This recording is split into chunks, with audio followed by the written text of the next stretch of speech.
Alright, so this is my audience.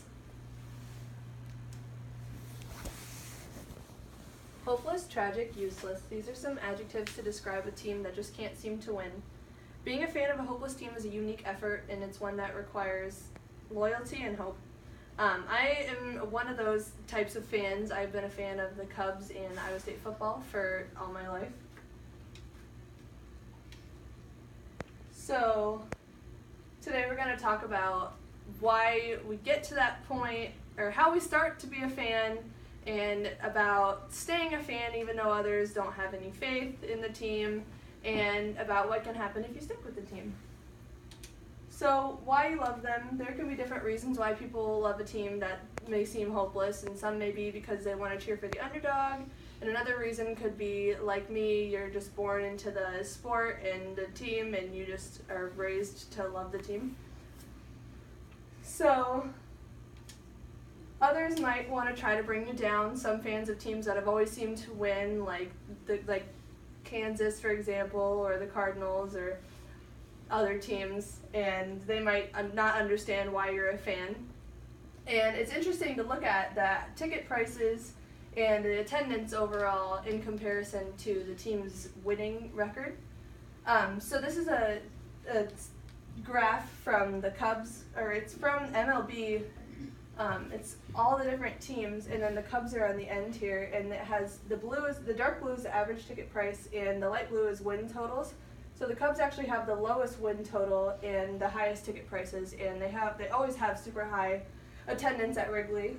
And then I also have a quote that I found that from an article called "The Curse of the Loyal Sports Fan." It says, from 2000 to 2014, the Cubs compiled the 8th worst record in baseball and still drew more fans than all the other all but four other MLB clubs. Which I think is interesting that these fans are so loyal even though their teams may not always win.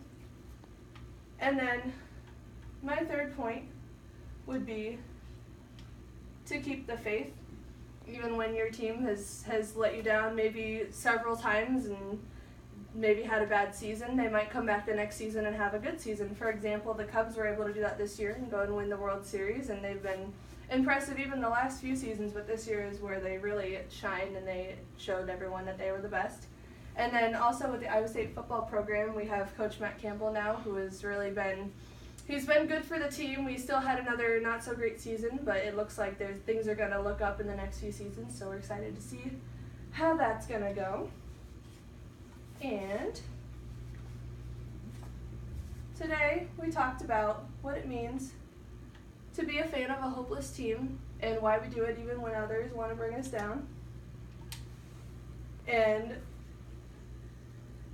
it is unique to be, it is a unique effort to be a fan of a hopeless team, and it takes a lot of loyalty and strength.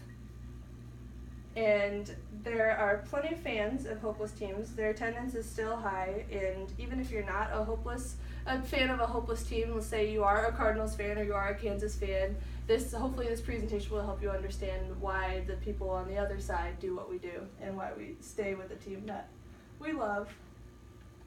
And I want to say thank you, and here are my sources.